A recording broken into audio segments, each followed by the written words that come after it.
Bwana Kizito. Wasafi. Nimepatia jina lako Kizito. Bwana wewe. Bwana unalisemeaje hili tukio la siku ya hapa ya leo Leo tuko na tukio gani hapa? Actually ni siku nzuri ambayo tumeipata kama mataifa ya Kiafrika SADC. Tumekuwa na utawala ambao umetuunganisha pamoja kama familia. Kimsingi mashindano yalikuwa ni mazuri na mimi ni mmoja wa wachezaji ambao nimefanikiwa kushiriki.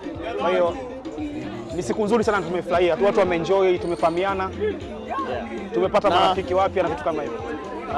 That's good. Na mchezo ulikuwaje? Mchezo ulikuwa ni mgumu kwa sababu mwaka jana tulikutana pia na timu hii ya Angola.